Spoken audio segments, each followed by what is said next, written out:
Now, the 7 hostages that were freed earlier have already undergone medical checks and have been reunited with their family. Now, as part of this deal, 1,700 Palestinian detainees were held in Israel since the October 7th attacks. They will also be released along with 250 Palestinian prisoners serving life sentences. Now, before landing in Israel, President Trump, he spoke to reporters aboard Air Force One about the moment and how he feels it marks a major turning point in the region. Let's listen to what he had to say. President Benjamin Netanyahu, the Prime Minister, has not gone so far as to say the war is over. In your view, is the war between Israel and Hamas over? War is over. The war is over. Okay, you understand that? Okay, well, President Trump says the war is over, and the ceasefire that was brokered by the United States, Egypt, Qatar, and Turkey, it took effect on Friday morning as part of a 20-point peace plan designed to bring lasting stability to over 2 years of bloodshed. Now, since the war began, 67,000 Palestinians have been killed, including 18,000 children. That's according to Gaza's health ministry.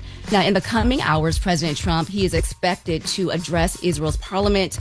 White House officials say he'll call for a new era of peace. He'll urge both sides to commit to rebuilding and reconciliation. And across Gaza, Palestinians who fled are cautiously returning home. Aid groups estimate that 1.5 million people remain displaced, and rescue crews warn of unexpected bombs still buried underneath that rubble. So, what has the reaction been, Mimi? What are the activists saying? What are pro-Palestine and pro-Israel people saying about this? I saw videos of people in Palestine celebrating. So, yeah, I think people are happy the war is over, right? The Palestinians that were jailed since October 7th, they're still waiting to be let go. So people are still, cautiously hopeful that will happen. And so they had a deal where everybody from the 20 hostages had to be released first before the Palestinians were released. And there's still 28 bodies, I believe, that 28 people who didn't make it. They're still hoping that those bodies will be returned too as part of that peace deal. So on both sides, it's still, I think that, people are still they're happy. They were gathered this morning in the Tel Aviv square. They were happy and celebrating, but some families aren't coming home and some Palestinians have been displaced. So we'll see, Charlamagne. On both sides, I think there's a lot of angst still. Well, for the hostages that were returned home alive, I am happy for them, and I'm sure that their families are happy that they're returned too. Yeah, for sure. And just switching gears just a little bit, in South Carolina, investigators are investigating a mass shooting that left 4 people dead and 20 others injured. This happened early Sunday morning at a crowded bar on St. Helena Island. Now, the Beaufort County Sheriff's Office says deputies were called to Willie's Bar and Grill just before 1 a.m. this morning when they arrived, or yesterday morning. When they arrived, they found a large crowd and several people suffering from a gunshot wound. Now, 4 victims were pronounced dead at the scene, while 4 others were taken to nearby hospitals. Several people drove themselves to the hospital for treatment. Now, witnesses say chaos broke out as gunfire erupted outside that bar. Victims and bystanders, they ran for cover, rushing into nearby homes and businesses to escape the bullets. Now, the owner of the bar says the shooting happened during an alumni event for a local high school. Right now, no arrests have been made, but investigators say they are interviewing multiple witnesses and are looking into multiple persons of interest. Lord have mercy. I mean, this type of stuff can happen at any time of day, but I definitely don't need to be in no bar after midnight. Yeah. Okay. Crazy. Absolutely. Yep. All right. Well, coming up at 7, one major retailer accused of overhyping its biggest sale of the year. Why some shoppers say those deals aren't really deals. We'll tell you who it is and how it affects you. All right. Well, thank you, Mimi. We'll talk to you next hour during Front Page News. But right now, it's time for Get It Off Your Chest. Now, if you don't know what Get It Off Your Chest is, because I know we have some new people listening, dropping the clues bombs for Philadelphia. Okay? Everybody listening to us on Philly's Power 99 right now, we do a segment right here called Get It Off Your Chest. So you can call in right now and you can tell us why you're blessed, or you can call in right now and tell us why you're stressed. Okay? Yep. That's why it's called Get It Off Your Chest. So 1-800-585-1051. It's the world's most dangerous morning show, The Breakfast Club. The Breakfast Club. It's a new day. This is your time to get it off your chest. Wake up. Whether you're mad or blessed. It's time to get up and get something. Call up now. 800-585-1051. We want to hear from you on The Breakfast Club. Good morning. Get it off your chest. Who's this? Hi, good morning. Hi, my name's Imani. Hi, Peace, Imani.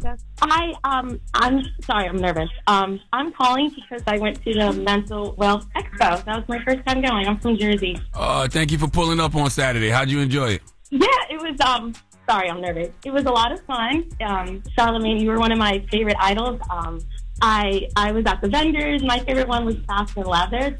Those chocolate girls were working hard. They were with the condition and stuff like that. Sorry, I'm nervous. But it was a lot of fun. I saw you at the end.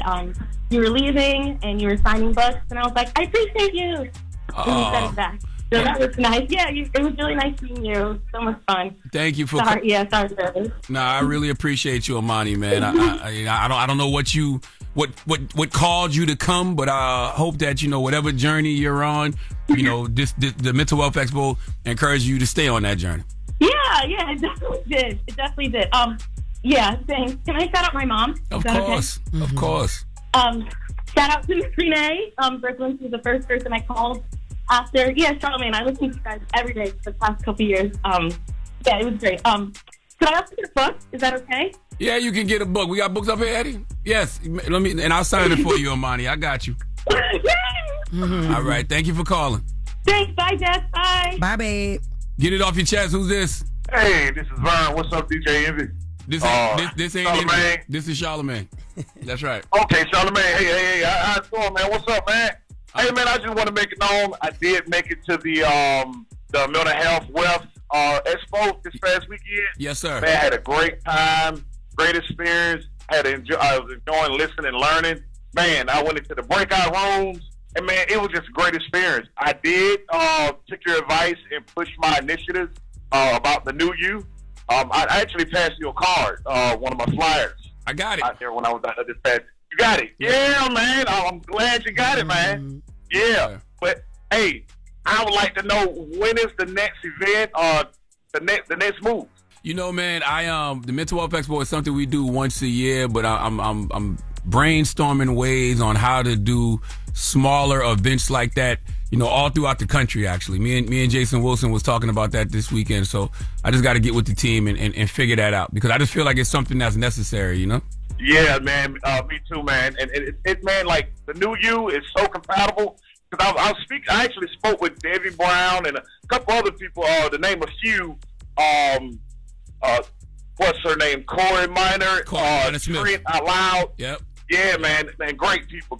I like to follow their footsteps, especially Jason Wilson. Yes, sir. Man, listen. After the healing comes the growth, and my brand represents growth. The new you, man. For the driven, stay motivated. Well, thank you, brother, man. We appreciate all the work you're doing, and thank you for coming to the expo this weekend, brother. All right, 10-4. Yes, sir. All right, get it off your chest. 1-800-585-1051. You can call up and tell us why you're blessed. You can call up and tell us why you're stressed. It's the world's most dangerous morning show, The Breakfast Club. The Breakfast Club. This is your time to get it off your chest. Keep calling. 800-585-1051. We want to hear from you on The Breakfast Club.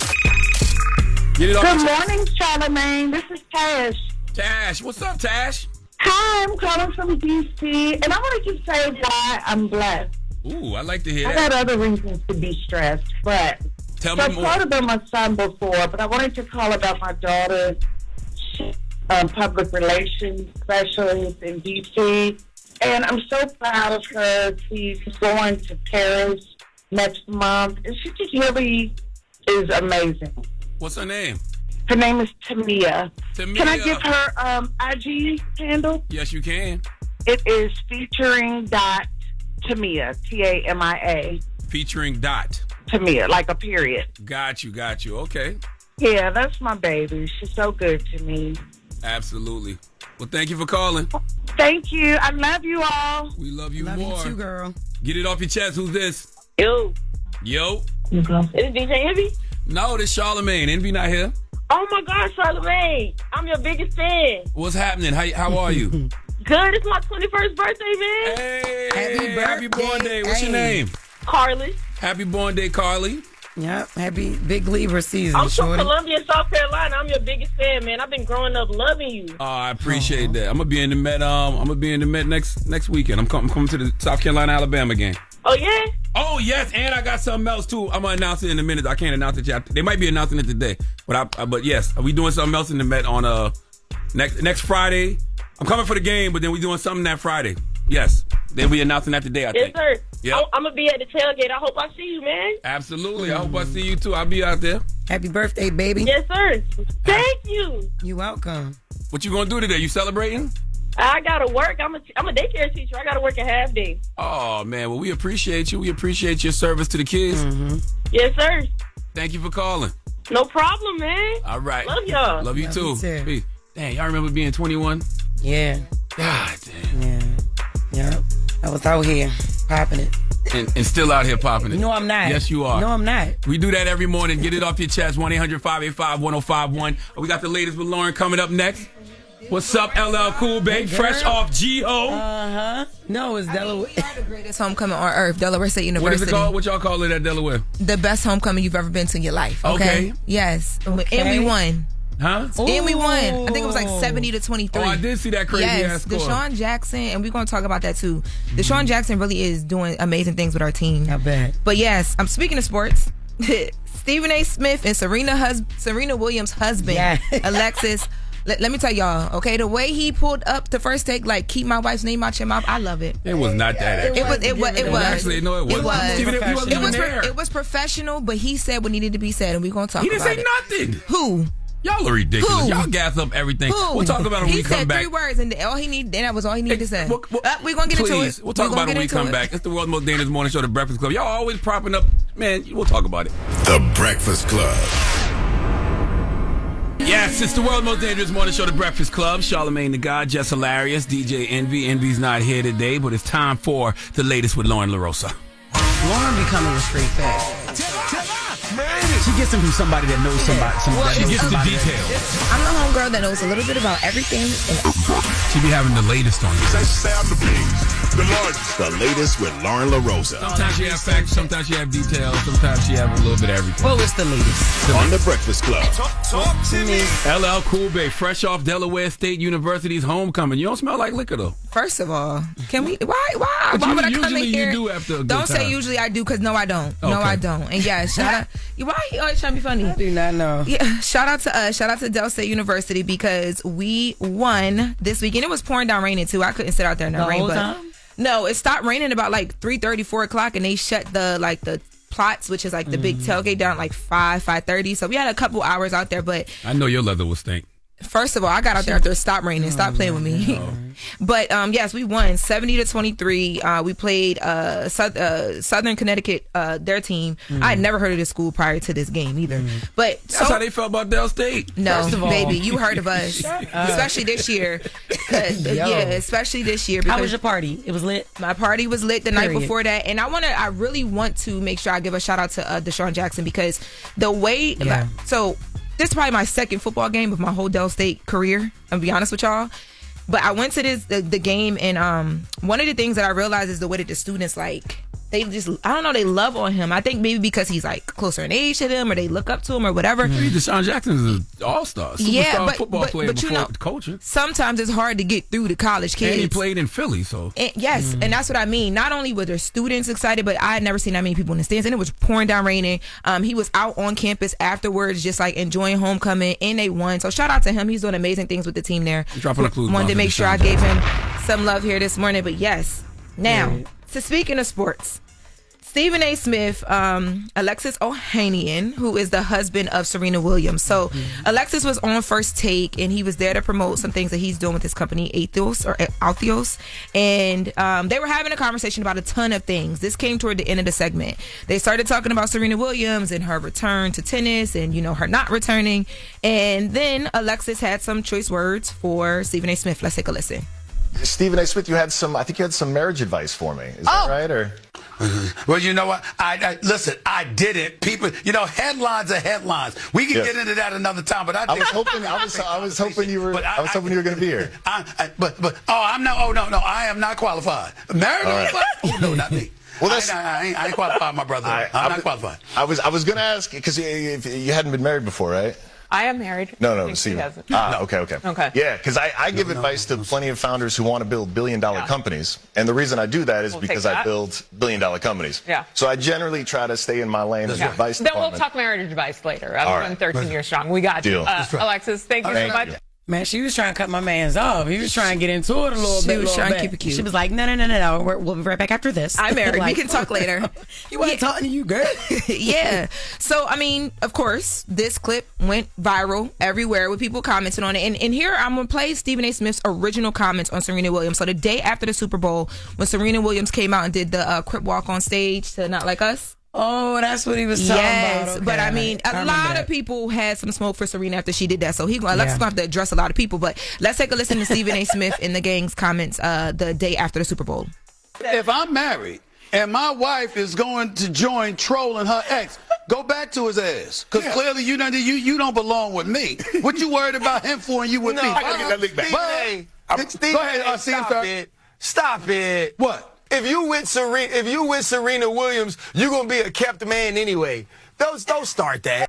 That was a comment narrative after the Super Bowl. And that's By the what way, I'm saying. Ryan Clark's kept man comment would be more offensive than the crip walk. I divorce you, whatever. And that's why I said Alexis gonna have a lot of people to address if this is how he's handling things, because a lot of people had the same thing to say that Stephen A. said, and a lot of people also were saying what Ryan Clark was saying as far as like, you're with Serena, you ain't even got too Alex much. got his own bag though. He does, very much so. Bag, by the way. Very much so. But I mean, people like the jokey joke. They like to lean on into it. But so yes, niggas just be talking. Yeah, I don't see nothing wrong with what Alexis Ohanian did or whatever. I don't see nothing wrong with Steven, what he said. You know what I mean? I don't see nothing wrong with it, but it wasn't a real pull-up. A pull-up is when the person is there and you say what you need to say to the person's face. Like, I know Alex is a busy person, but when First Take asked him to come on, he should have said, is Stephen A. going to be there? And when they said he's going to be there remotely, he should have said, I'll wait until he's in studio.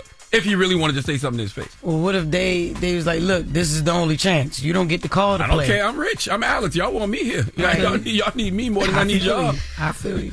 Yes, but he's promoting something too. He need to be there. If you got to kill two birds with one stone. You can come promote your thing, but I need to say this to Stephen A.'s face. Well, okay. Stephen A., of course, responded a few hours ago to all of the commentary around Alexis's comments to him. Let's take a listen to Stephen A.'s response to Alexis.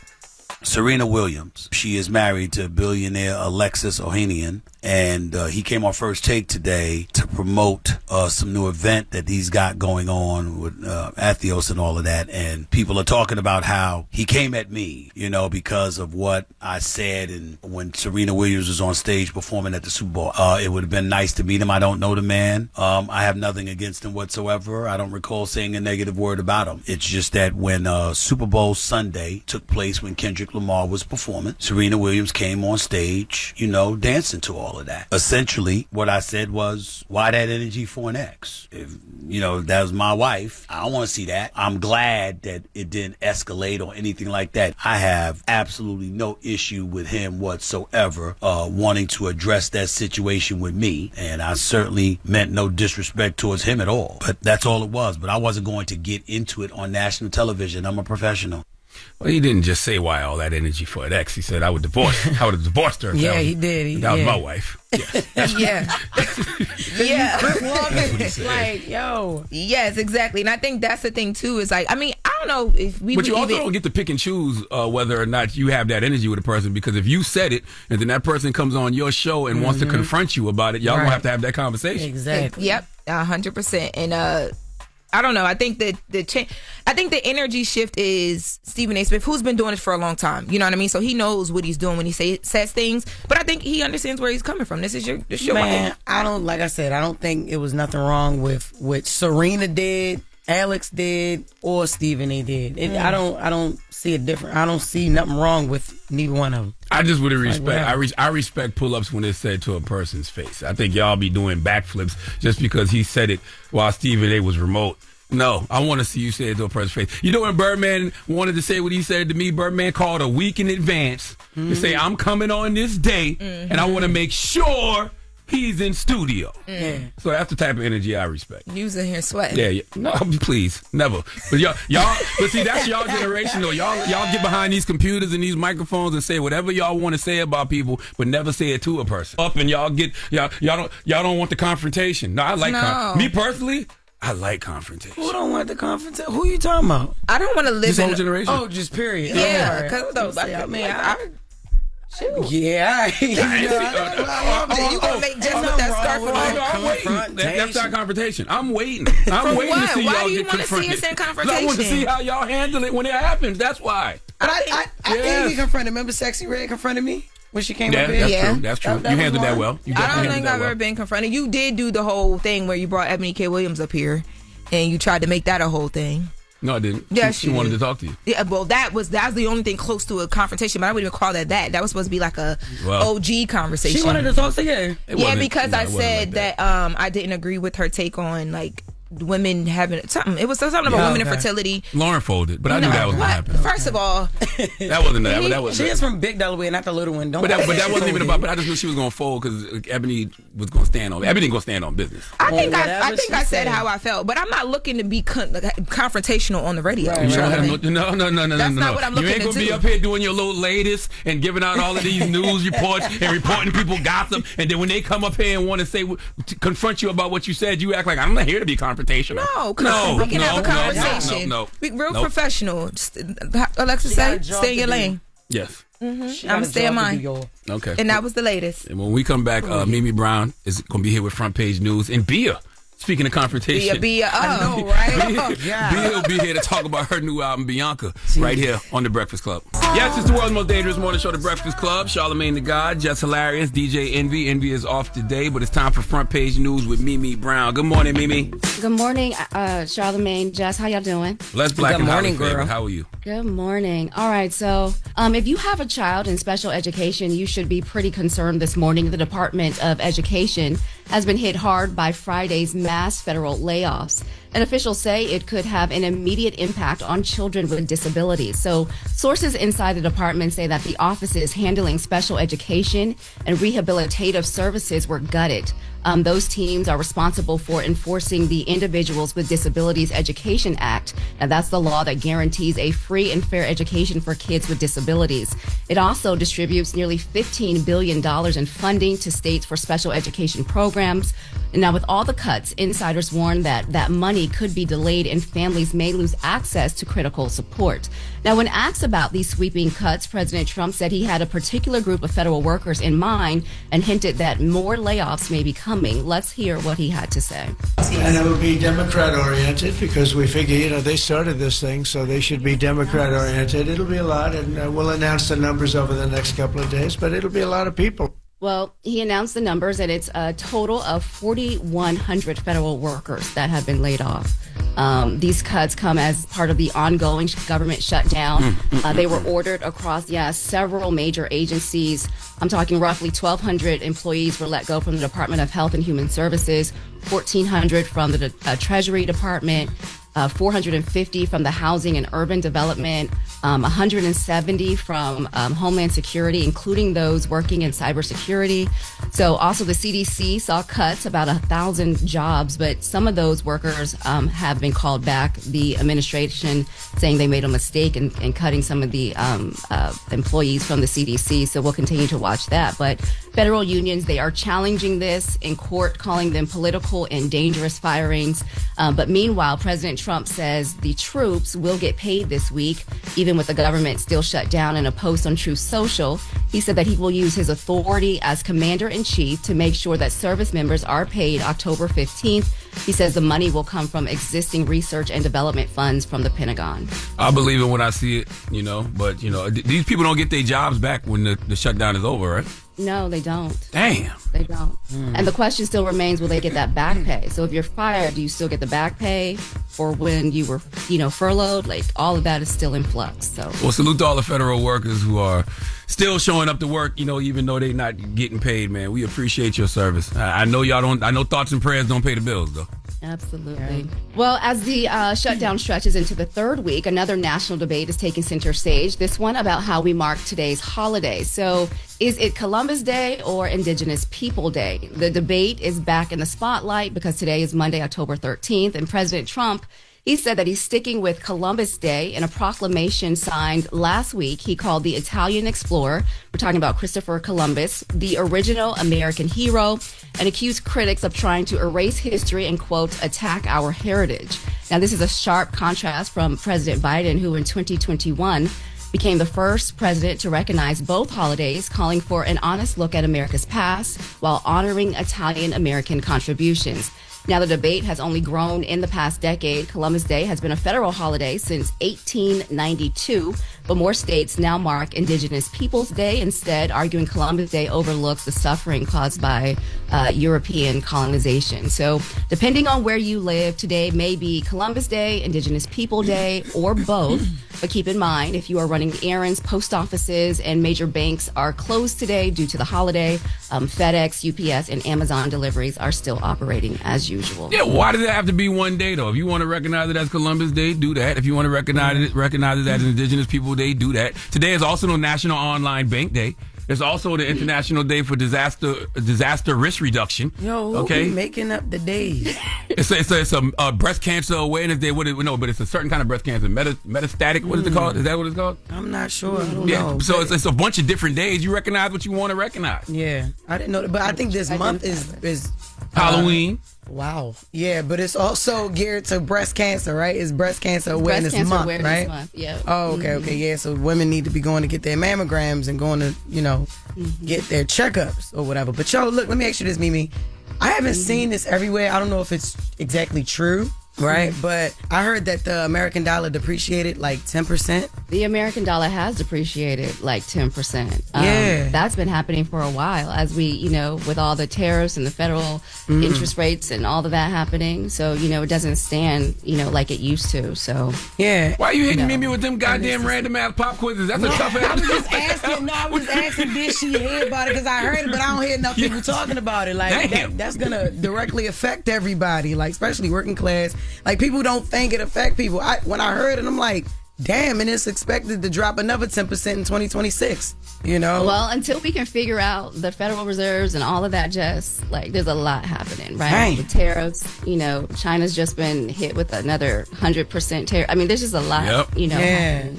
Yeah, that wasn't like a pop quiz question for you. I just heard it, and I'm like, yo, I heard it, but I don't hear a lot of people talking about it. We talking about a whole bunch of other stuff, but we didn't talk about that. I'm like, damn, is that true or not? So I just want to ask if you heard it. Shut up, Charlamagne. And when I don't be saying nothing about politics or nothing or money or whatever, then what? The hell?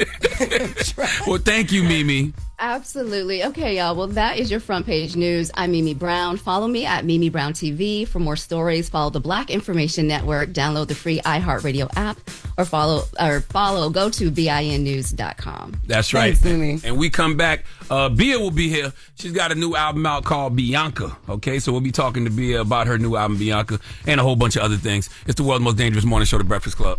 The Breakfast Club. Morning, everybody. It's DJ NV, Jess Hilarious, Charlamagne the Guy. We are The Breakfast Club. Loren LoRosa is here as well, and we got a special guest in the building. Bianca. What's going on? How you feeling? Out 10-10. Yeah. I love that none of the songs sound the same.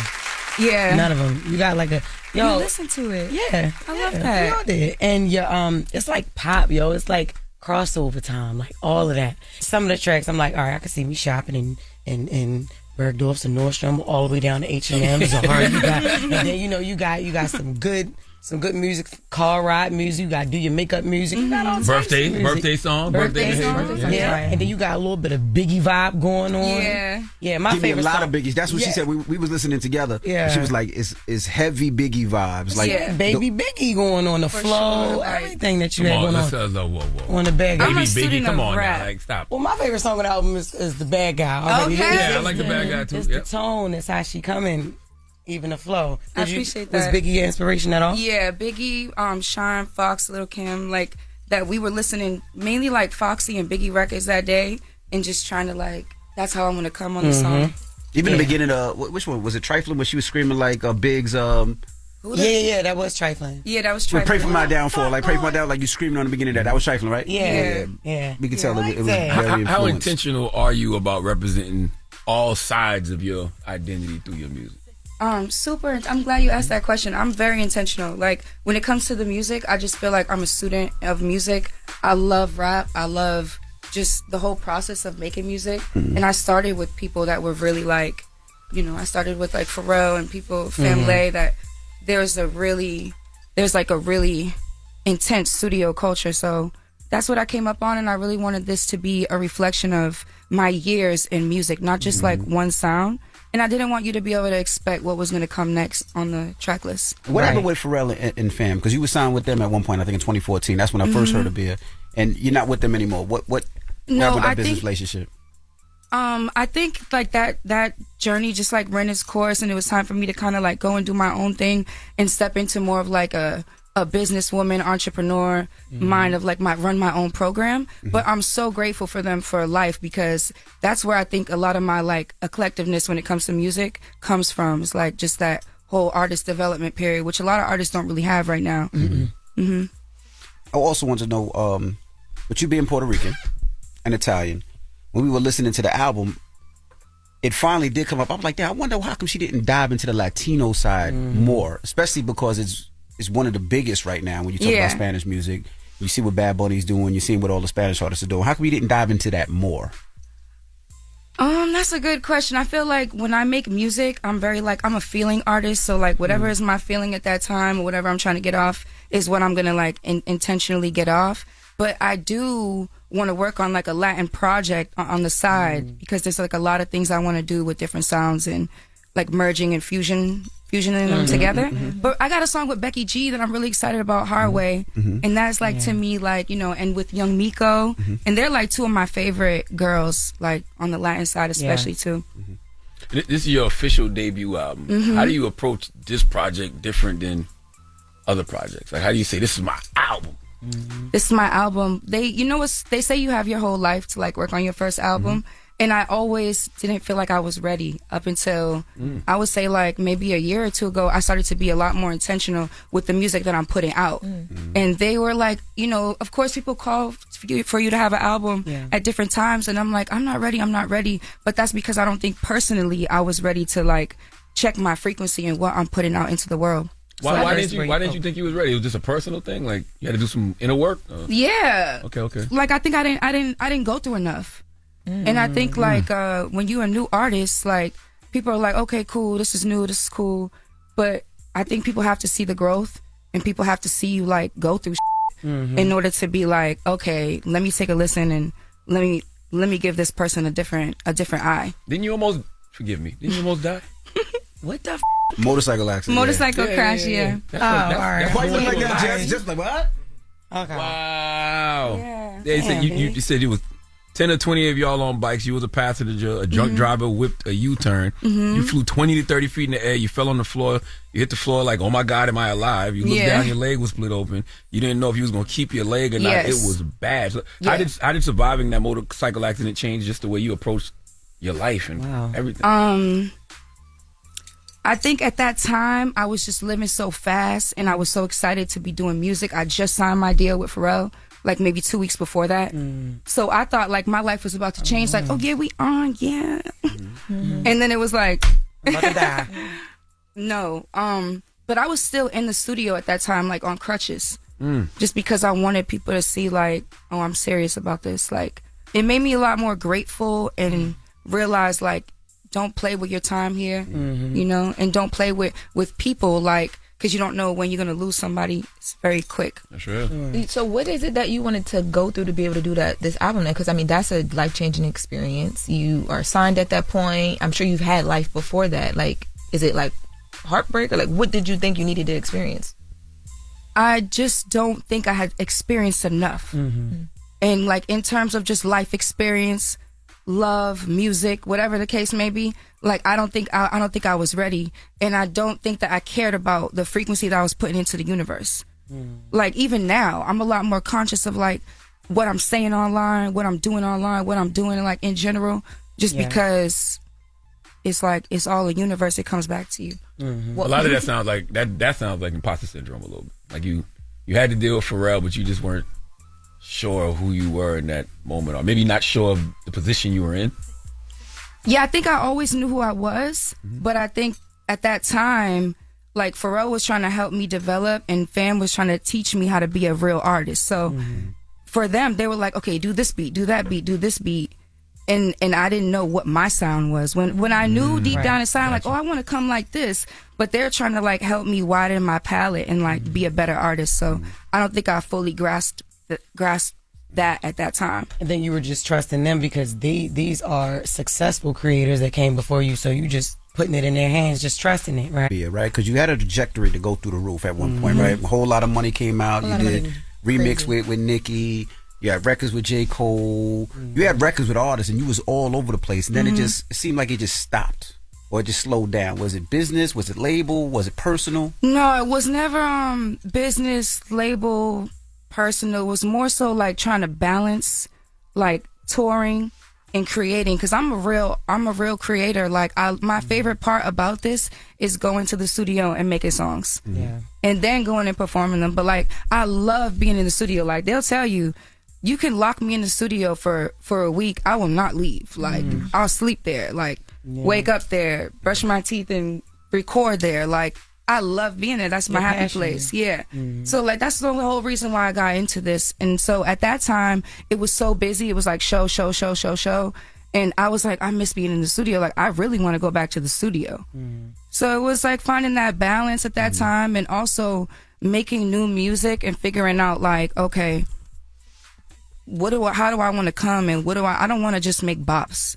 Like I got to that point where I'm like, I can make cool songs, but like I want intentional songs that's going to mean something, that's going to be here after I'm gone, that's going to reflect my legacy and what I'm putting out into the universe. So did you like A Whole Lot of Money? Because it popped off TikTok viral, right? I loved it. And then it was one of my favorites. When everybody else didn't get it, I got it.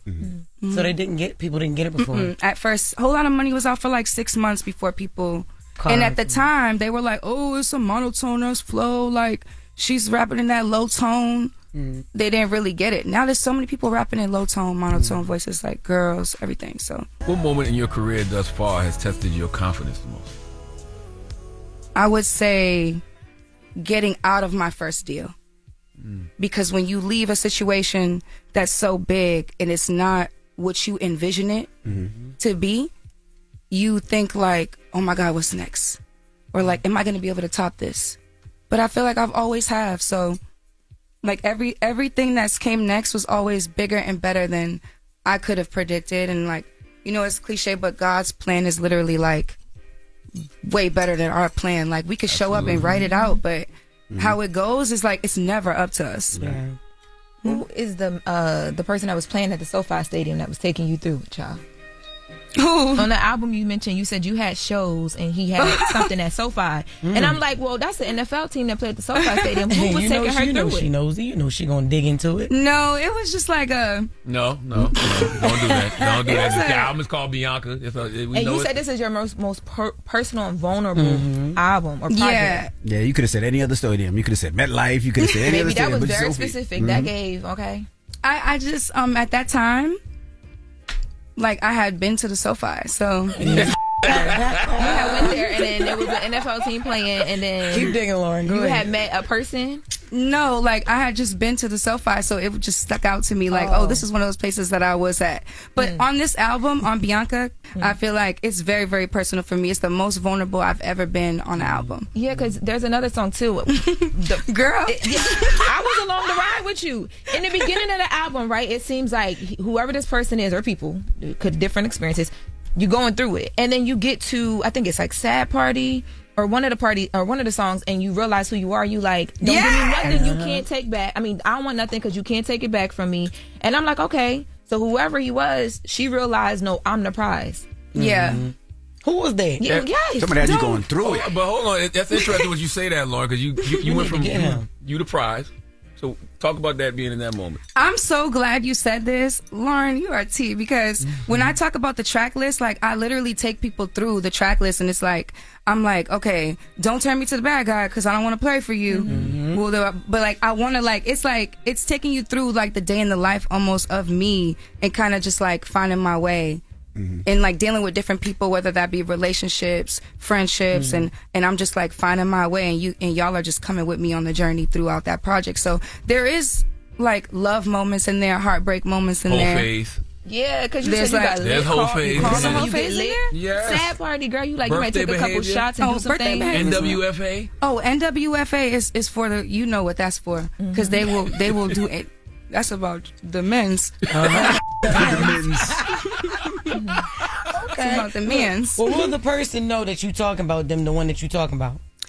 I don't know if he'll know, and I don't know if it's for him. I think it's just like, that's like therapeutic for me. I'm gonna get off whatever I gotta get off at the studio. If you offended by it, that's on you. But like, I'm here for me. You really feel like anything? Yes, absolutely. What? They homeboys. You ain't never anything? They I know we know the homegirls. song, but No, we just, seriously, that's you not, look is like that a anything real at one point. I question? know you anything else. You are anything to somebody. You,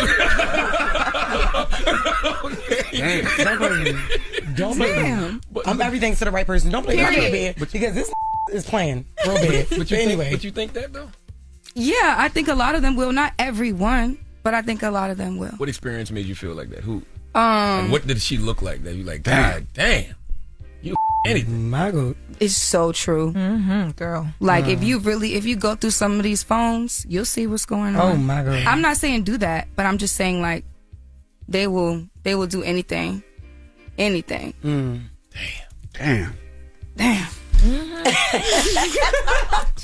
Who hurt Bia? Nobody hurt me. Trust me, I'm super healed. Like I'm happy. She said I'm healed now. Yeah, no, for sure. I'm happy. I know my worth. Like Yeah. There you go. I'm not that girl that's gonna be up like crying over a man's like, or like even begging him to like get it right. Like, So what's the wildest thing you did, Bia? You had to do something wilder, man. Kid call. What's the wildest thing you did? Were you laughing? You down? Oh, I Puerto see. Rican. She cut somebody before, bro. At least pulled the knife out. Nah, That's I the didn't- Spanish side. Yes. I can't remember, really, honestly, truly. That would be like incriminating myself. And I'm Italian. You started smiling, so you remember something. Something came to your mind. Puerto Rican and Italian. Well, Well, what does peace look like for you, Gia? In an industry that thrives on chaos and competition. Oh, you asking such great questions today. I was a little worried about you, but I like how you coming. Because I like how you coming. Bia, it's not over yet. Just stay low, keep firing, Bia. It's not over Okay, yet. all right. Peace is like is a me thing. Like the peace comes from me, all across the board. When it comes to like my career, my relationships, I seek balance, and I just seek to be intentional with everything I do. In that way, I don't feel no type of way when anything happens because I'm coming how I need to come every time. If you get me what I mean, like by that. Peace for me is like I go to sleep every night. I could look myself in the mirror with what I've done, and I have integrity. I have who I still am when I came here. Like I'm not a different person than when you met me 5 years ago, other than success or different money I've made or like different experiences I've had. I'm the same person. Like, Well, what does peace look like in an industry that thrives off comparison? what does peace look like? You got to be at peace with yourself. No, but So, I'm talking like- about in this industry that that thrives off comparison. They like to compare people to everybody. Like, oh, Yeah. this person reminds me of this person. That person reminds me of that person. True. Or you got to make a song like this person because this Yeah. song is popping. Yeah, I don't really feed into that. I'm not really that like. I'm not one of those people who are like shaken up by what people say. Like I have tough skin, maybe that's what it is. Like I love competition. I'm a Leo, so I'm barking like bark like you want it. I'm coming. Like I will say I was expecting, because I know we saw since we talked about peace and you choosing peace, there was some peace chose on this album because I didn't get a straight Cardi diss on this album. Why would there be a Cardi diss? I don't know. What Like happened? I don't even know. Like why would you think that? Because when Cardi dropped her song Pretty and Petty as F, you posted in the studio and said, well, now I have 16 songs that you can name. So the fans thought we would get a response on the project. It's not to say I don't have a response, but I think like where I'm at right now, like that was a year ago. Like, and what am I gonna do? Like, keep beefing with Partisan like over and over again? Like, why would I don't want to do that. I don't want to do that. Like, I know what it started from. She knows where it started from. Like, only thing I'm here to do right now is to like make people pay attention to my album.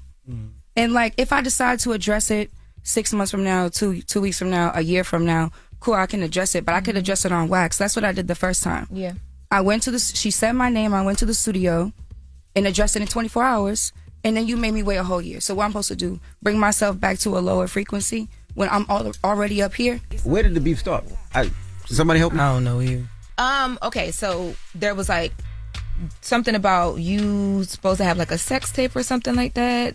Cardi said this when she was here too, that there was like a sex tape that she had heard that was circulating. It was from you, and then but before that, it was like you make the video that she made. There was like subliminals online with you saying she's like stealing your style with the video and like that whole thing. Then it led into y'all back and forth. Like that. You're on the right path. You're a master manifester and know exactly where you're going. Alignment at its finest. You can choose where to go now.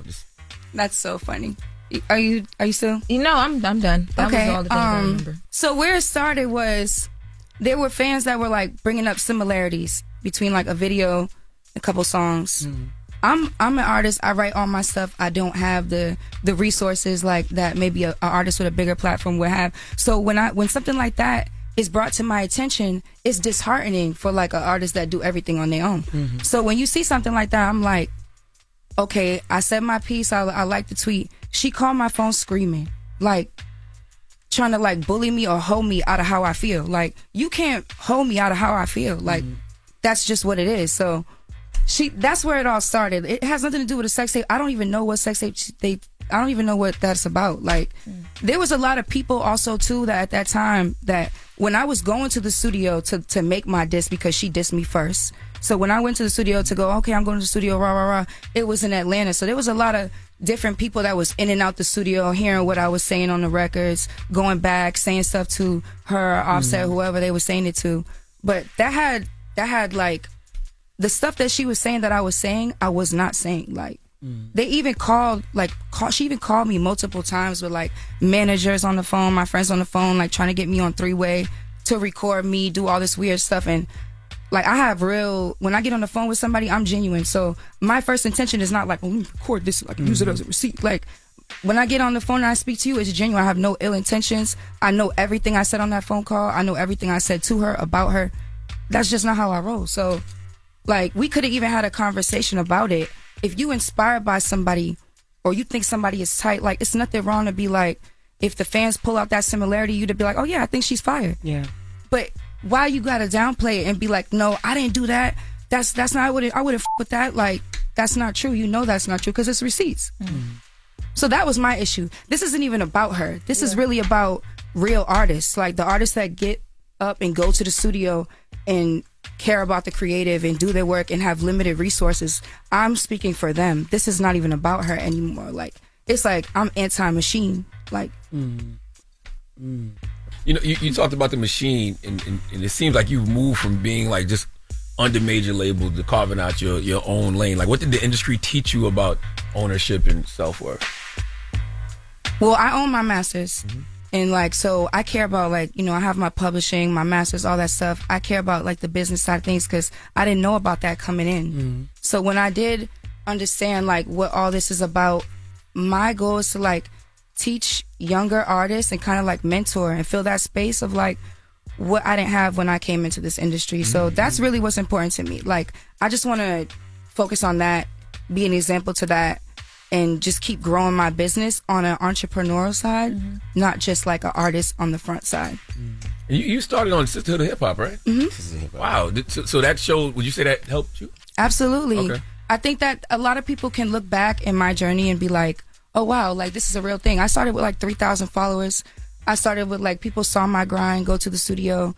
So I care about the music for real. Like, I love music. I love doing it. It's not really about, I never care to be so famous. I don't like date and put my business out in the world. Like, there's so much about me that's private because I want people to with the music, and I want people to pay attention to like what I'm doing in the world, philanthropy, like community outreach, like that. And wasn't Lotto on that show? Or that was another one. What show was Lotto on? It was on the Rap Game. Yeah, she was on Rap Game or something like that. Yeah, Lotto was on another show. It's interesting that they actually made those shows for female rappers, I guess, to, you know, have a platform and get seen, and you actually have people who came from those shows and had success. Yeah. How hard was it to keep a response record off, though? I'm sure people on your team was like, yo, you should respond. For the fans, I'm sure. Well, especially because of how fast you responded when everything was happening. I think got that's a why we felt that studio too. in my house. So like, I just for me to go and get it off, I didn't want to have the same like mentality as I did the first time, because I did learn like the energy you put out into the world is the energy you will receive. So I was like, how do I want to go about this? I could say something nasty again, but it's like, okay, and then what? You know, So you did a record.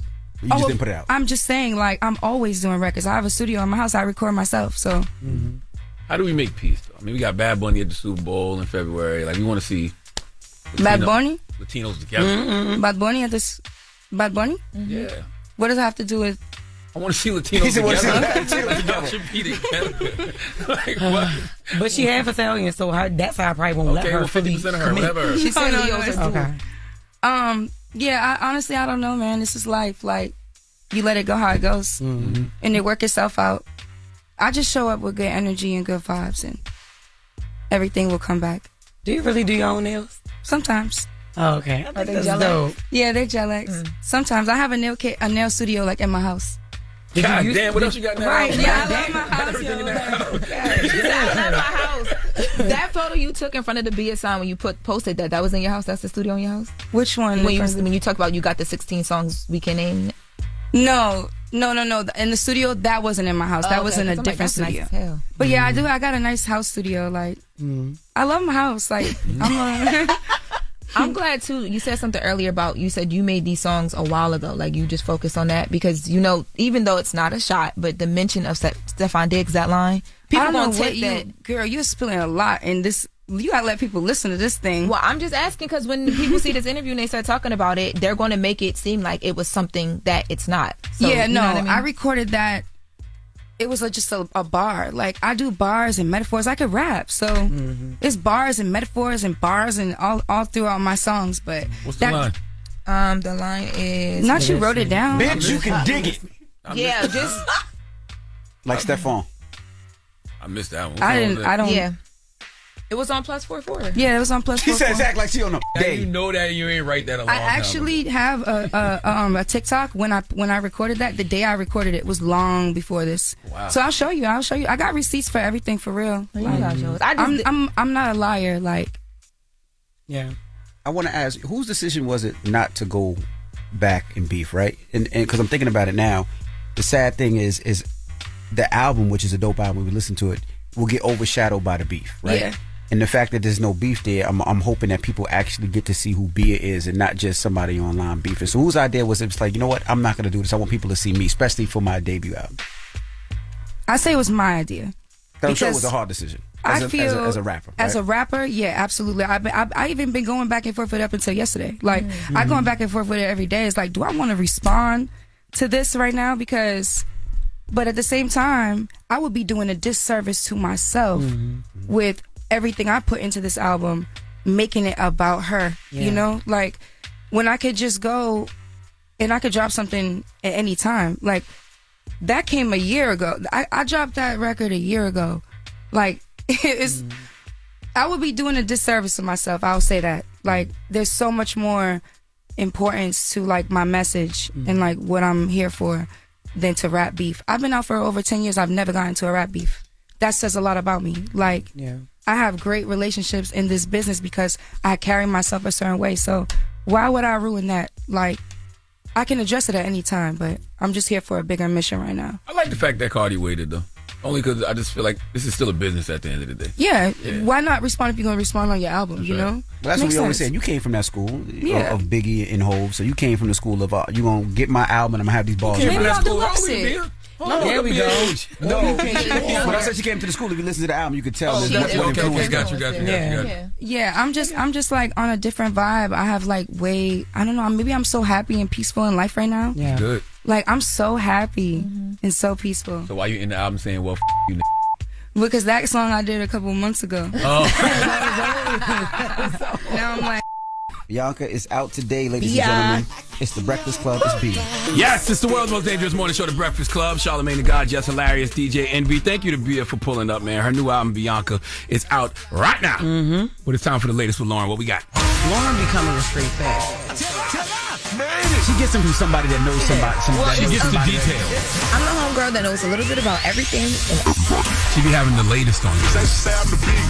The latest with Loren LoRosa. Sometimes you have facts, sometimes you have details, sometimes you have a little bit of everything. Well, it's the latest. On The Breakfast Club. Talk to me. What's up, Jess? You auditioning for a role or something, yo? No, why? I don't know. You just look like you in a little auditioning for a role mode today. Your hair not done. You got your hat on backwards. You got a blanket on like you cold, and you just be talking to yourself all morning. No, I've been acting like reading. Gator from Jungle Fever. No, you've been mumbling all morning. She been reading. Anyway, yo, go ahead. Shut up, Lauren. My bad. I want the people to know you was reading. All right. So Diane Keaton, over the weekend, she passed away at age 79. So I wanted to take a minute to send a rest in peace to her. Oscar-winning actress, director, producer. She won an Oscar back in 1977 for Annie Hall. You would know her from Something's Gotta Give, which she was also nominated for an Oscar for. Father of the Bride. The Godfather. The Godfather, yes, The Godfather 1 as and well. 2. Which is where she actually got her big break. Was playing Al Pacino's girlfriend in Francis Ford Coppola's The Godfather. But as of right now, there are no details as to what happened. But it was just reported over the weekend that she had been rushed to a hospital, and that is where she passed away. And there are reports out right now that whatever was happening with her health wise was all of a sudden. Yeah. But it's just it's sad. It's definitely sad. Yeah. She but also was 79. I mean, 79 is. People got mad at me. Well, not mad, but they were like, "How you gonna say 79 is young? 79 is relatively young nowadays. People are living a lot longer than that." Yeah, I mean, and I think about because when I thought 79 and then something happening suddenly, that's my worst fear for the older people in my family. So I think even though she's 79, it's still like somebody leaves suddenly. It's just like you still want them to be here. So just wanted to send her a rest in peace. Now, as we switch on over to other news, so Dr. J. Barnett. I know he was at the Mental Wealth Expo this weekend, right? That's my guy, man. Salute to Dr. J. Barnett. Dropping on clues bombs for Dr. J. Yes, he was at the Mental Wealth Expo. Yes. And he's got a podcast on the Black Effect Podcast Network called Just Heal. Yes. Well, speaking of Just Healing, Kirk Franklin, Dr. J. Barnett, Ray J, and NLE Chopper, and Jonathan Majors had a really great conversation on Den of Kings, which is Kirk Franklin's show that he does on his YouTube channel. I like that combo. Oh, my God. Let me tell you, the dynamic that Kirk Franklin brings together on this show, it's amazing because it's people that are in the spotlight for different reasons that you would never think to put their stories together, but when they come together, the conversation is so powerful. So they had a conversation about vulnerability and being vulnerable in your relationship, but also about hurting yourself and black men and suicide and getting through that. Dr. J. Barnett has shared his story. So 2-time suicide survivor. 2-time suicide survivor, yes. So let's take a listen to Dr. J. Barnett on Den of Kings. He said he overdosed. I nobody talk about time when I drove into a tree to a light pole trying. That was NLE Chopper. So we're gonna go to Dr. J. Barnett. Okay, well then we can. Well, Philly, if you're just joining us, ever had that space outside of Doc. That's not the right. Philly, I just want y'all to know, Philly, I need y'all to know we're the worst produced morning show in my the God. country. We can start. I just want you to know that. Play that to Philly. I just need Philly to know that. They already on us. They listening for the first time this morning. So listen, let's don't do have this. any expectations, Philly. Let's start with so the conversation they were having, I said, was about I don't want to hear you say suicide. it. Dr. J. Barnett is a 2-time suicide survivor, but him opening up about what he survived made Jonathan Majors open up about a suicide attempt. Let's take a listen to Jonathan Majors #1 on Den of Kings. Has everyone at the table ever had that space outside of Doc and NLE? Have you ever been to that space where you ever thought about suicide as black men? Yeah, absolutely. I was on suicide watch. I'm recently married, but there were times when me and my girlfriend, me and my fiance, and now me and my wife, there were times when we never spoke about it, but she never left me alone, and I never let myself be alone. Because we had spoken about that, and I put it to her very straight. I just don't want it. You talk about life, I just don't want.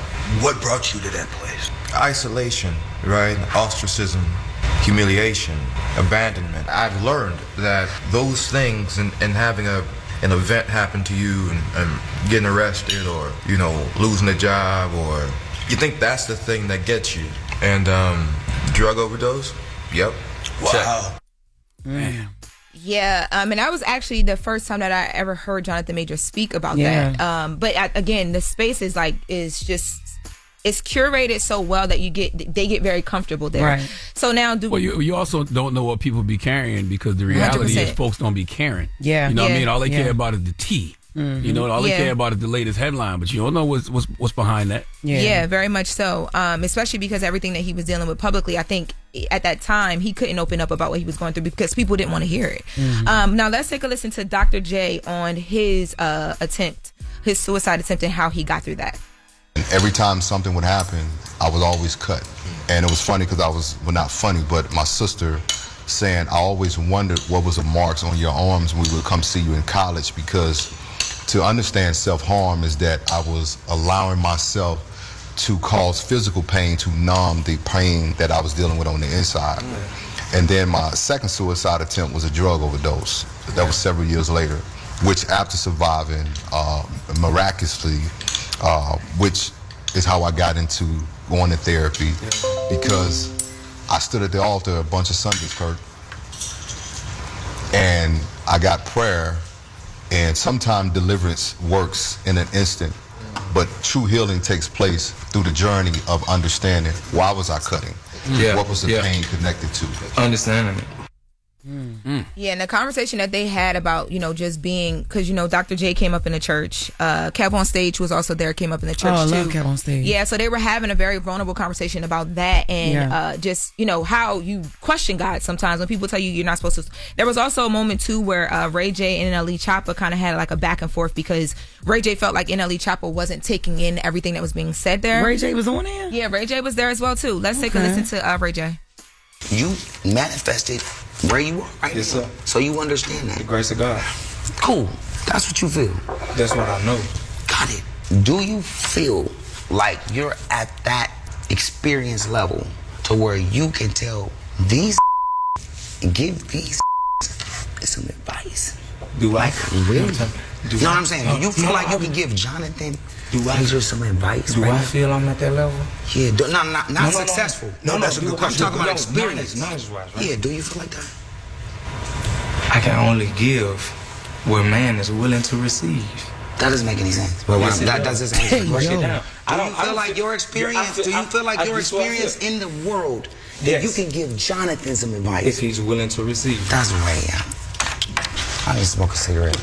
So wait a minute. Okay, so it was Jonathan Majors. Yes. NLE Choppa. Yes. Jay Barnett. Yes. Kirk Franklin. Yes. And Ray J. And Kev on Stage.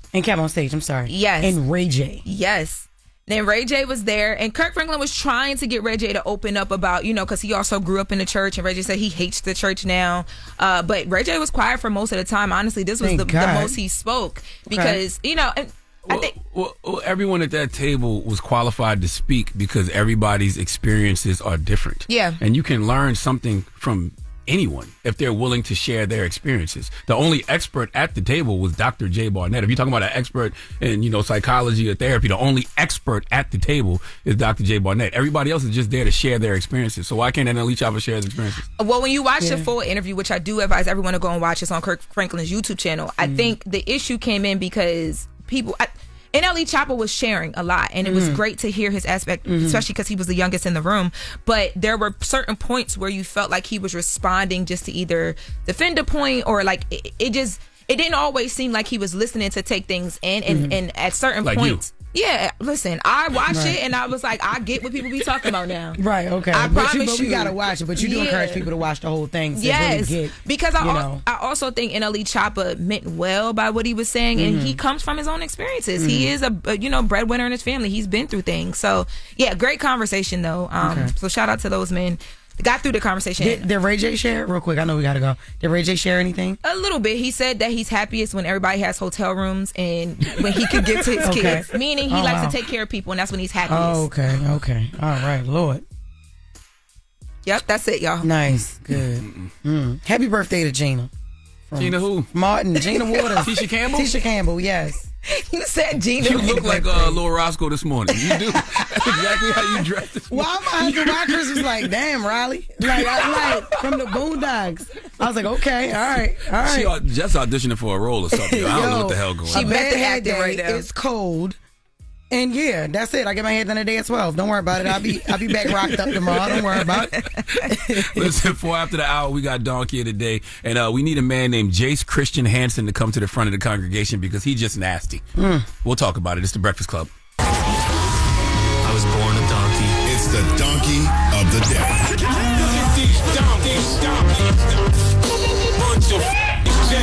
That's time for the donkey of the day. That's pretty funny. Charlamagne the devil? Possible. The Breakfast Club. Donkey today for Monday, October 13th goes to Jace Christian Hansen, okay? He got 11 years in prison, and I'm telling you, he should have gotten more, but the judge gave him the maximum amount allowed by law, okay? Let me tell you what this man was charged with. He had 33 of them things, okay, including food tampering, 22 counts of criminal threats, 1 count of criminal damage, and 10 counts of sexual exploitation of a child, okay? 2 of those charges are the most disgusting, despicable charges a person can have. And you know I mean that because I don't even like saying the word despicable because I spit all over my microphone, okay? The word despicable makes all men who have a list sound like Daffy Duck. What are the 2 charges that are just disgusting and despicable? Well, let's go to News KCTV5 for the report, please. Breaking news tonight, the man who shot cell phone video of himself contaminating food at the Hereford house has been sentenced. Jace Hansen will spend the next 11 years in prison. It's after the FBI got a tip about Hansen contaminating food at the Leawood restaurant last year. Police say more than 130 people reported they got sick. During the FBI's investigation, they found Hansen had disturbing child porn videos and images. He pleaded guilty to more than 30 charges against him, and the Hereford house has since closed that location. As it should. Let me give you some details. First off, the 10 counts of sexual exploitation of a child. People who do things, you know, like that to kids or have child pornography, whatever it is, they should be tortured. Okay? Medieval. Is it medieval? Not medieval.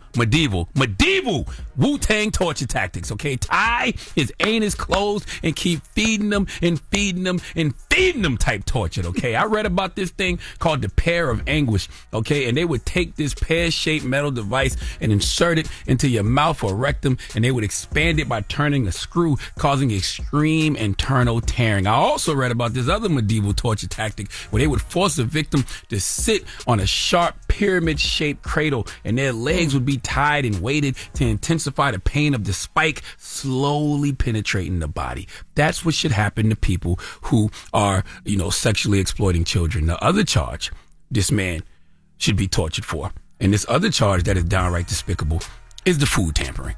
Okay, how many times do I have to get on this radio and tell people that all we got is us? Okay, there is a shared trust amongst humans that for the most part, okay, we have to look out for each other, okay? And minus a lot of the BS, we do a great job. And people who work at restaurants, people who handle our food should be some of the most trusted among us. Okay, let me explain this a little more for the people who are new here. Philly, you just joined us today. You're going to get on a bus today and trust that driver to get you to your location safely. You're going to get in the Uber and trust that driver to get you to your location safely. Same applies for pilots when you get on a plane. You dropping your kids off at school and daycare, and you are trusting another human to do right, okay? To do right by your kids, okay? And you are in line right now at a fast food restaurant, maybe a Crystal in Orangeburg or Walterboro, South Carolina. Maybe a Chick-fil-A in Philly. Maybe the Soul Cuisine Cafe in Baltimore. Wherever you go to eat, you are trusting the people making and preparing your food, okay? And you are trusting those people to not be nasty. Do you realize these people can poison us if they want to? Okay, you about to drink some tea right now, Jess, that you got from a deli. Somebody could have put some fentanyl in there, but they didn't. You know why? Because they're a good human. So when you got a guy like Jace Christian Hansen violating the trust of people by urinating on food, and then after urinating on the food, rubbing that food on his genitals, and then having the unmitigated gall to upload the videos online, you got to make an example out of him to let others know they can't play with us like that. They can't violate this circle of trust we have established in humanity. I'm not saying the circle of trust is perfect. We know it's not, but a lot of us are able to function throughout the day by simply not having to worry about somebody rubbing our food on their genitals. See, we might have to hit Jace with some Medea torture tactics for real, okay? Not medieval, Medea, like the head crusher, where we have Medea crush a victim's skull slowly, okay? You put Jace's head under a cap, and then you have Medea sit on his face while you put a screw in whatever part of the head you can still see, and you tighten that screw slowly until he dies. Hello.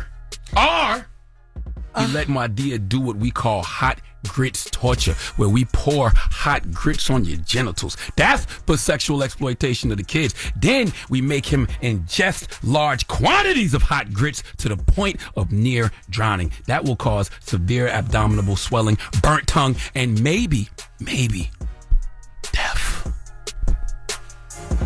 Please give Jace Christian Hansen the biggest hee-haw. People be nasty. No, that is disgusting. That is disgusting. You see, people don't realize the circle of trust that we have in our society. Mm-hmm. We take things like that for granted. You know what I'm saying? You be worried about the shooter. But what about that person sitting in that kitchen cooking your food? Mm-hmm. You know what I'm saying? Or dipping his balls into your Starbucks. Exactly. Why'd you say like that? Like you want to order that? If you dip your balls in scalding hot water, honey, that's on you. Some people are crazy like that. They going through pain, and they don't mind feeling a little bit of pain and administering some of that turning on to you. That's crazy. Yes, it is. Say despicable. Say despicable. Coming up.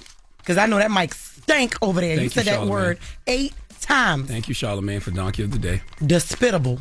That's not even what the word is. Disgusting. No, that's what you was doing. Just spitting? Yes. Leave me alone. Okay. Today is Indigenous Peoples Day, y'all.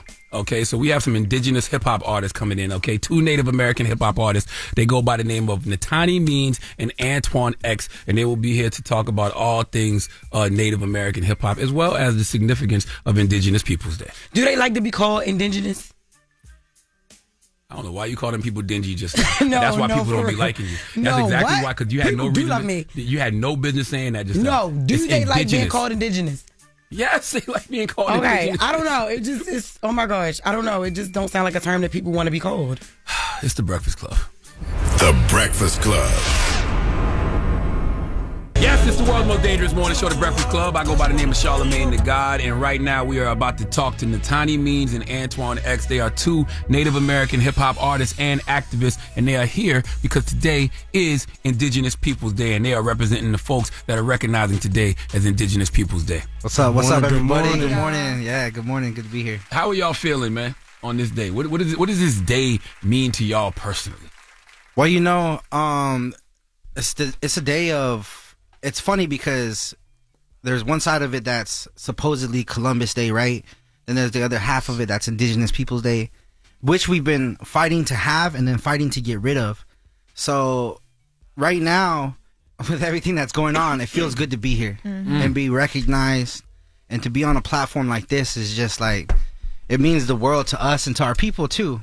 A lot of our people don't get to be on platforms like this. We come from the reservations, you know what I mean? So yeah, it's a beautiful thing. Yeah, I think a lot of times we come on the platforms and we're asked about the past, about the traumas which are there. But today, you know, we want to celebrate. You know, we're here right now and we're thriving. We're making it out of places that they didn't want us to make it out of. And, you know, we're kicking it on the Breakfast Club. You know what I mean? As artists, this is historic. I want to say that this is historic for Native music. So for Native people, just to be here and to be able to speak on what we are today, who we are today, and just, you know, represent, you know, it's a beautiful thing. What is indigenous hip-hop? Because the people will hear that and be like, indigenous hip-hop is the Bronx. You know? It is. It is. Absolutely. So what, you know what I mean? With Native music, it's just us being able to use hip-hop, you know, respectfully to tell our stories, which is like, you know, there's people wonder, like, what is it like on the reservation? And it's like, yeah, there's overlapping struggles that are similar to like because I live in Omaha, Nebraska, and you know, I know what the hood is like, and I know what the res is like, and there's like so many differences that people don't even know of. You know, they're like, be shocked that there's third world countries an hour away from the city and all these luxuries. You know what I mean? And that's where our people come from, and we get to talk about it. We get to talk about things, you know, being erased. You know, we have at least representation in media. People think we're still living in teepees. They still think that we have to wear certain things to be seen. And what we're trying to do right now through music is just, you know, like, this is our story and just hear our voices. We shouldn't have to like fit an image just to be seen. And in order for people to listen, you know, listen to us and hear our stories. Yeah, like it's 2025 right now, and people are still like stuck in the romanticized version of what natives are, right? Like, you have to be living in a teepee, or you got like, or people don't even know we exist. And you say indigenous hip hop.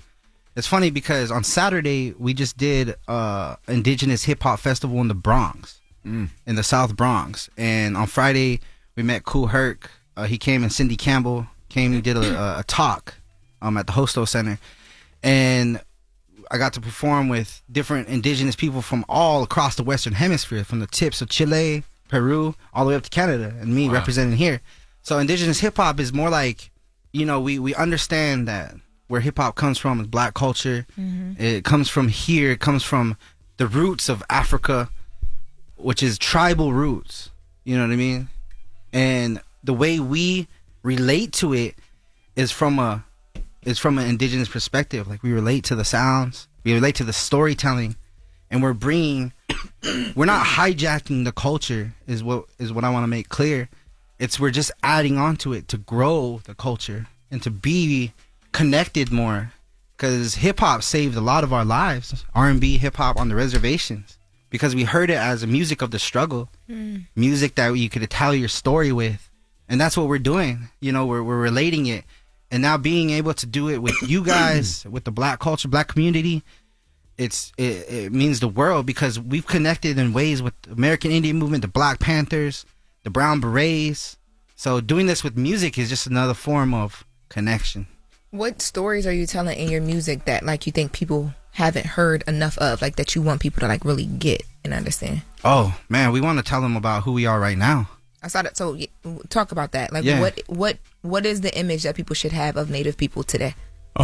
Like, people say, oh, Native rapper, you know, oh, you're a Native rapper, you're just a Native rapper. And I feel like for music, just anything Native, it's never just one thing.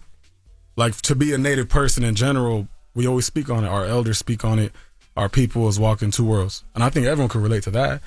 You know what I mean? Like, we walk this world, and we're deeply, like, tied to our culture. You know what I mean? Like, our ways, we go to ceremonies, we do all of that. You know, like, we sing our traditional songs that are, they were trying to wipe those out. You know, they were murdering children for speaking the language and singing these songs. These songs made it through, and we currently sing those songs today in ceremony. And so we have this world where we walk with our teachings, our values, you know, compassion for each other, for people, for the land, for everything. And then there's this other world, the mainstream world, that's like, hey, get the bag at all costs, dog eat dog, you know, like, woo woo, all that. And we have to walk these worlds. And I think to be a Native artist, for us personally, is just to put our world at the forefront and, like, you know, kind of navigate this world rather than trying to emerge into this and just, like, slip in some of who we are. It's being who we are and just representing that. And the story would be, man, there's so much. It all connects. You know, once you say, when you listen to our elders talk, it's always like a kind of a joke where you'd be like, oh, what is this? What's this drink? And then the elder just start going off for like an hour and then come back at the end of the hour and be like, oh, it brings me back to that. You know what I mean? But that's kind of what it is as a Native artist, because if you know, once we tell our story, you're hearing all these, you know, talking about the res, talking about just not being represented. I think the biggest thing is just to create our own, get inside the door, you know, and just be seen for who we are as a real representation. Who are Native people? We're artists. We can sing, we can rap, we have fashion. There's so many clothing lines. You know what I mean? There's brands, there's businesses. And right now it's booming within the Native community. We have our own little economy that we're trying to branch out into the mainstream, you know, world. And that's kind of where we're at. We're just trying to like push these doors open and knock them down to be seen, so people could just like see individual stories. Because I mean, when people say natives, you could be like, oh, what about Native people? I can't tell you about all Native people, really. I could tell you the general, like, you know, everything overlaps, like our teachings, you know, same with indigenous people across the world. But all these, you know, like he's the ne. Yeah, one thing is, like, I want to make clear is that we don't represent all nations, right? You know what I mean? Like right now, there's over 560 different nations in this country alone. That's languages, that's ceremonies, that's separate. Different traditions, and we just represent our teachings and where we come from. But at the same time, we are out here trying to make people understand we're here. And then we live with y'all in the mainstream societies, and we go through the same struggles right now. We're going through the same things right now with what's happening in this country. And what's happening to a lot of Americans is what happened to us on reservations. Rights being taken away, censorship, your right to pray. That all happened to us. Genocide. That happened to us. It happened to your ancestors. That happened to a lot of people's ancestors. Happened to white people's ancestors as well. And at some point, you know, we got to learn from the past, right? To know our future. And this is what it's about, man. Like I said earlier, connection. It's about understanding each other and being able to represent who we are in the contemporary culture right now is important. You know, even my own people last night, a couple nights ago, a post got shared about the Indigenous Hip Hop Festival. And it's like, oh, we're appropriating their culture now. Somebody from my community said that. It's like, no, we're not appropriating, you know, hip hop culture. We just live together. You know, why can't we just all just live together and understand? How offensive, and I don't know if it's offensive. How do you guys feel about the fact that like schools still teach Columbus Day versus there's no real conversation around Indigenous People Day? Like, schools teaching everything. Yeah, so much. I didn't learn about that until I got out of college. Teaching, you know, they're not teaching nothing. So even just what happened recently, yesterday, the guy in the White House signed a proclamation, or what is it? What are they signing? What's he signing? Those executive orders to get rid of Indigenous Peoples Day on the calendar as a federal holiday. Now, it's always been Columbus Day, federally recognized as Columbus Day. And then in 2021, Biden made Indigenous Peoples Day side by side with it, which is a step towards the right direction. But, you know, he undid that and he just totally just said, we're doing away with Indigenous Peoples Day. Yesterday, right? Yeah, yesterday. And that took years of people to make happen. You know what I mean? To get that recognition just on the calendar. Yeah. And what you're saying is true, man. Like the history isn't taught because they want to forget the history, and it's happening right now. Even with Black history, they're getting rid of the history because they want to make it seem like genocide, slavery didn't happen, or they're okay with the genocide and slavery because it's happening right now all over the world. Still, we're just so desensitized to it. So we definitely don't with how erased we're becoming. And this is one reason we pushed so hard to get into these platforms, because people need to see us in the flesh. Word up. 2025, 2026 soon. And we're here. We're still here, man. Like, we're here. We're wearing long hair. My grandpa had his hair cut in boarding school. They had to forcefully cut their hair to disconnect them from our traditions and ways. Here we are, you know, and we're merging cultures together to be able to speak our language and have a sense of pride in it for our young kids, and our elders love it, you know. And it's wild with him signing the executive order to not acknowledge Indigenous People Day, because the executive order Biden signed was to acknowledge both. So it's not like you had to get rid of either or. You know what I'm saying? You didn't have to go out of your way to say there's no Indigenous People Day. I don't know, man. It's just everything's backwards now. You see what's happening, man. Everything's backwards. We're used to it. Tell us what that means. I mean, it's erasure, bro. That's what it's been. You know. Oh, you say ain't nothing new. Yeah. I'm sorry. I thought you said a word. He thought you were teaching him like I something. did. He didn't hear you. Oh no, yeah, no. Yeah. That's something, you know. Yeah. Tell me about this song, Scalp Takers, man. Oh, Scalp Takers. I released that a couple weeks ago, and do the natives still participate in scalp taking? We're about to, with everything going on. About to revive that. But the history of scalp taking, it comes from the French, actually. The French did it first to Indians, and then we took it and we kind of just did it back. Everything that happened to us, we did it back. But we have stories, we have societies, we call them societies, where they honor warriors of the past who participated in that. You know, they honored the scalps that they took. They carried them, they wore them on their belt.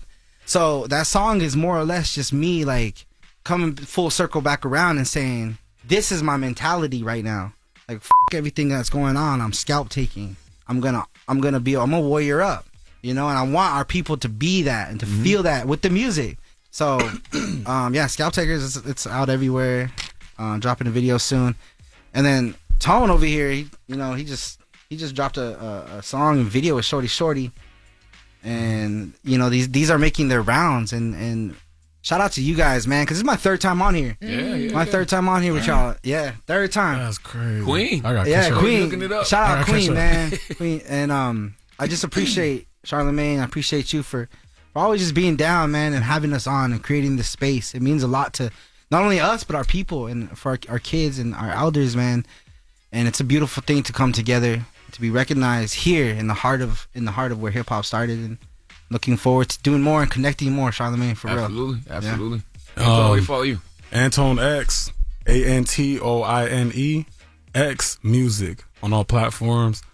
I want to share. This is Indigenous Peoples Day. That's right. Indigenous Peoples Day. It's nothing else. This is Indigenous Peoples Day. If this is coming to the closing point, I'll share a prayer song with you guys to leave it with good energy. I made it for my family to uplift. You know when you're sad and you play sad songs? Yeah. I remember this elder that I was listening to, he said, my song, When I Leave, and it was his song for, he was going to move on and go home. And he said, make it happy. I want the people to be happy when they think of me. So we went through hardships, and I made this song for the family to uplift them. So anyone listening, take this song, think good things, think of your families. Absolutely. And just send good energy their way and love their way, and then take it in for yourselves. Okay. But yeah, I'll say that, you know, my pops told me, he said, if we don't have the right words, then we have the right song, especially as Native people. So right now, the best prayer in the world, man, is through this song. Let's do it. So, let's go. Yahweh, Yahweh, Yahweh,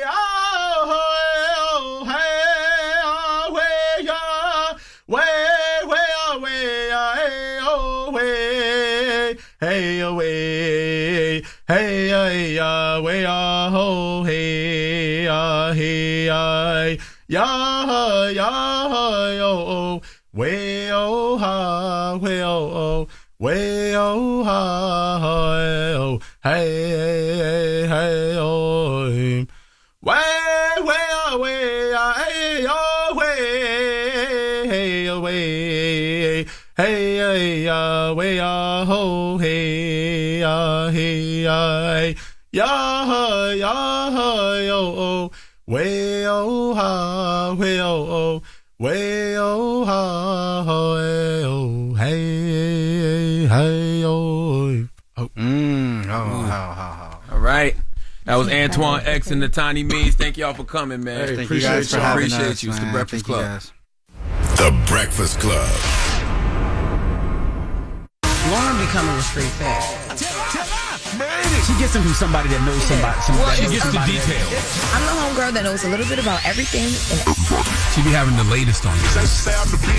The latest with Loren LoRosa. Sometimes she have facts, sometimes she have details, sometimes she have a little bit of everything. What was the latest? On the Breakfast Club. Talk to me. I just want y'all to know Delaware State homecoming was this weekend, and Loren LoRosa got a big ass bottle of Casamigos on her desk. I know. I mean, a big bottle too, big joint. That means that's how you know she didn't get drunk, because she has a bottle still full, unopened. She's still hungover, so she just bought that bottle in to keep the party going. Oh my God. No, I actually didn't. It was a gift from a really close friend, and I appreciate that friend for keeping me lifted in all those prayers and libations. Absolutely, Lauren. You got it. Yes. Now, to the latest. So I know we talked a bit about this earlier, and we had BIA on the show today, but I did want to take some time to just shout her out. She dropped her music video for Bad Guy. Love it. Yeah, fire music video as well. Y'all know Bianca came out this Friday, so she was here to talk to us about. So I want to make sure we gave her that time in. And I did want to play this audio because I thought that this was pretty interesting. So over the weekend, there was a video that surfaced of Cardi B. She was on Instagram Live, and Cardi talked about why she decided not to drop her video this week. She says she doesn't want to bully BIA on her album release day. Let's take a listen. I know how stressful it is to put an album out, and I know how f***ed up you be in the mind when you put an album out and shit. So I feel like if I do a video to Pretty and Petty as f*** this week, or like today, today, I feel like I'll be bullying, and I don't want to feel like a bully, because when I bully, then God takes from me. If the bitch ain't messing with me, if she didn't sub me in her f***ing dusty ass album, I'm not gonna do a video like reciting, like, you know, her diss track and shit like that on a day that I know she's stressed. Cause then God will punish me What makes the album dusty, y'all? There go medieval right there. That's medieval. That's medieval, yo. Because I thought it was nice. I didn't think it was dusty. Ass album. Yeah. I really like Bear's album. It's different. It's dope. And no song on there sound like another one. Like everything is different. I don't know what genre I would say it's it is. all but over. But I think that's dope, and she's very creative. And speaking of Dusty, I just want people to know that we did that interview with BIA last week. Because sometimes the pictures and video go out a couple of days after, and people will be like, damn, she had on that fur that whole week in New York City, and even that cold. They start calling her musty and dusty. Like, no. Oh, my She God. recorded that last week. They was doing that with us because we had the same outfit on in multiple pictures. They like, why they keep wearing them outfits? I'm like, we recorded these. Pre-record Well, that. somebody in here do be musty, though. Yeah, you. You be up here Don't musty do that. and them sweaters just stinking. Don't do that. Feet all out. But yes, I thought that was kind of nice-ish for Cardi. Ish. Definitely heavy on the ish. Shout out to Bia, though. Yeah. Now, in other news, we talked about Mark Sanchez and everything that was happening with him, the former quarterback. So over the weekend, he was released from the hospital and actually booked into jail. There's a mugshot that is circulating, but there's a local Fox station, Fox 59, CBS 4. Is it a nice mugshot? Yeah, he looks as good as you gonna look after being stabbed in the torso. Yeah, I want celebrities to start thinking about that when y'all get locked up. Just know that your mugshot gotta oh my God, be right. I'm gonna play this audio of Mark Sanchez coming out of the hospital and talking about where he is now with things, but I'm gonna bring up a mugshot that I thought was nice over the weekend too because you said that. Let's take a listen to Mark. Mark, is there anything you want to say to the people of Indianapolis? Right now I'm just focused on my recovery. I just wanted to thank the first responders, Eskenazi Hospital, I'm sorry, you're going to hit some, Marion County Sheriff, and Indianapolis Police Department, Metro PD. But I'm focused on my recovery, and I want to see my wife, I want to see my son, my 2 baby girls. There'll be a day to answer all these questions, and unfortunately today's not that day. Anything you want to say to Mr. Toll? The real thing here is I just want to thank Dr. Mossler, the surgeon. She saved my life. I'm grateful for that. Sorry, I can't answer all Are you feeling any better? Thank you, guys. Recovering slowly, man. Why are you whispering? People always want to get shy after they get stabbed. Yo, he probably still wounded up. And the people are coming for him because when they said anything you want to say to Mr. Toll, who is the older man that was he got into the incident with, he just skipped right on to the doctor. So people were like, the least you could have did was said something to him. But not really. Well, he got stabbed. Yeah, exactly. Man, what are you talking about? I ain't got no kind words for this man after he stabbed me. I don't know the whole situation, but I know I got stabbed. Right. And he stabbed him first. The old man stabbed him first, right? So yes, I because remember. Mark, we not gonna He stabbed. Listen, this is what happened. This is according to what you said the other day. He pulled up. The guy stabbed him first, and then he took the knife from the guy, and then he stabbed him back. It has not. Yes, that part of it has not been confirmed. We're still trying to figure out where the gashes came from on the older guy and how. But we do know that Mark Sanchez allegedly approached the truck. The guy was trying to deliver the oil to the hotel. He beat him up pretty badly. There's gashes. There's a ton of things. So both of them are hurt. Yes, but they did that to each other. So why would they expect him to say anything nice about the guy that kind of beat his ass? Just let me keep it moving. Well, okay, so you guys mentioned, I wanted to show you that's Eddie. Darius McCray, Eddie from Family Matters. Eddie Winslow. Yeah, so he was arrested over the weekend. But isn't this a nice mugshot? You talking about me? What role he about to go up for? No, he was he was. I think he just is looking like that now. Salt and pepper. He was arrested over the weekend near the U.S.-Mexico border in California. He is currently sitting in a San Diego jail.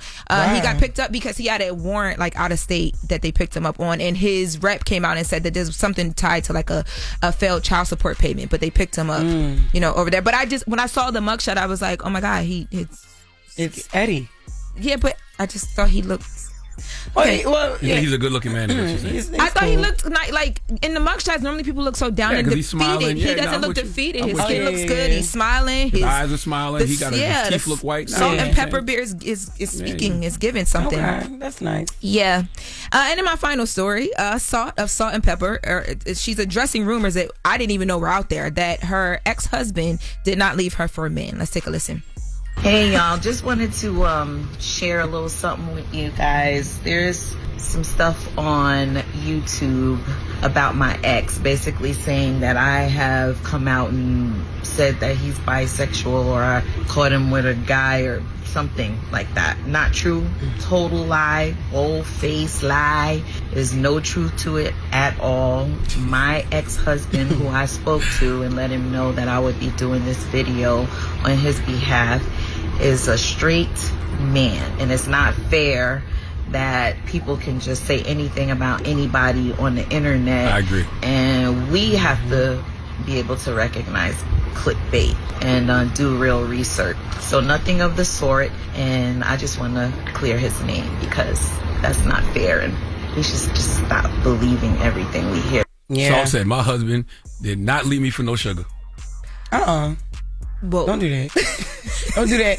But I understand what she's saying. People can't just get online saying anything. Like, and that brings me to my point that I was making before we just went up live for your segment. People are trying to say that Ed Gein was gay, and he was not gay.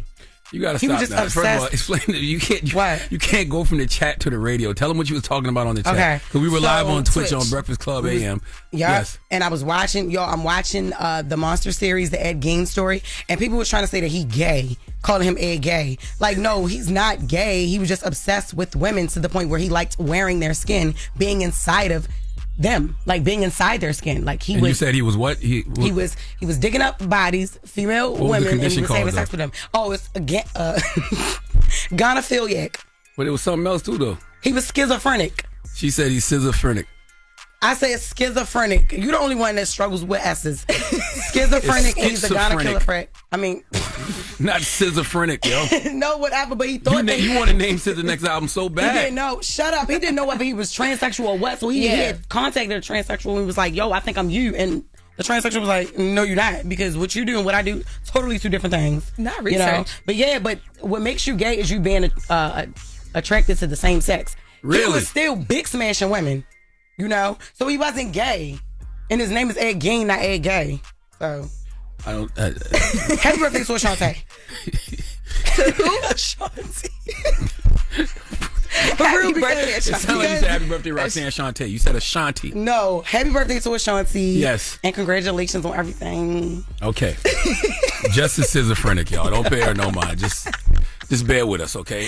We got the People's Choice Mix coming up next. Thank you, Lauren, for the latest with Lauren. You're welcome. We have the People's Choice Mix coming up next. Envy hasn't been here all morning, so I just need y'all to know that this mix is pre-recorded. I don't even know why he's going to be on here. He's going to be on there telling y'all to call in for requests and have Philly all confused. It's not happening. That's not what radio is about anymore, okay? They don't take requests. I love you, Philly. It's the Breakfast Club. Yes, it's the world's most dangerous morning show, the Breakfast Club. Charlamagne the God, Jess Hilarious, DJ Envy. Envy is not here, but he should be back tomorrow. He was out the country. He was in China. For the NBA. Thank you to everybody who joined us at the Mental Wealth Expo this past weekend in Newark, New Jersey, man, at the Joel and Diane Bloom Wellness and Event Center. It was a fantastic, fantastic event, man. And I just really appreciate that God has put me in a position to be able to make things like that happen, man. Salute to iHeartRadio, of course. Salute to the Mental Wealth Alliance. Salute to Dr. Alfie Breland Noble. Salute to, everybody who comes and participates, takes the time to come and participate in the Mental Wealth Expo every year. Salute to my good sister, Debbie Brown. And yeah, we can't wait to do it again next year. But not just, do it again. I'm trying to just figure out a way to take the Mental Wealth Expo, a few places throughout the year. Everything may not be as big as the one that we do, here in, New York or New Jersey, but maybe something that's just as intimate. Maybe something a little more intimate. I don't know. Yeah. We're trying to figure it out. Well, I think that's dope that you actually do that for the people. No, thank you very much, Jess. And shout out to upstate New York, y'all. Y'all acted a fool, but I love y'all. Y'all like my distant cousins that I only want to see once a year. Y'all had studs fighting? My gosh, I never seen a stud so strong that peed on the floor. Like, she was strong. She moved everybody around from her and was peeing. Yo, and one thing about a female, we pee so hard sometimes it sound like you frying chicken. Damn. Yeah, she had to really pee, and they was not moving fast enough for her, so she was like, look, I'm gonna do it right here. Why do people get so drunk? I've never been that type of drunk to want to do stuff like that. I know, You know I understand, but they don't get to do anything. Ain't really nothing up there to do in Albany or Syracuse. They got the casino and they got comedy clubs, but that's it. And these people, I don't know. I don't want people to think that I attract that type of behavior or energy, but they were just really having fun. It wasn't bad shows, wasn't a bad vibe. It's just that people get impatient. You know, a lot of the comedy clubs these days are understaffed, so people be waiting longer for their food and stuff, and people just get upset. But I can tell you stressed out, though, because you pulled your hair out. Who? No, I took my hair out. Don't play with me. Yo, shut up. Anyway, Charlotte, North Carolina. Hey! Halloween, October 31st and November 1st, I will be there at the Comedy Zone. We got 4 shows, 2 on that Friday, 2 on that Saturday. So if you have not yet, get your tickets at JessHilariousOfficial.com. Also, it will be Halloween, so you can come dressed up if you want to. Salute to the full, man. I love the 704. Love y'all. But that's it for us, man. And I want to give this positive note. Allen Iverson was here last week, and Allen Iverson was just having a conversation about, friends and, the betrayal, people experience from the betrayal people can experience because of friends. Yeah. And Deontay Wilder was at the Mental Wealth Expo this weekend, and he was sharing some of those same sentiments, man. So I just want to tell everybody out there, the only people who get upset when you start setting boundaries, as in telling people no, are the ones who benefited from you not having them. Have a great day. It's The Breakfast Club. Breakfast Club, bitches! Y'all finished or y'all done?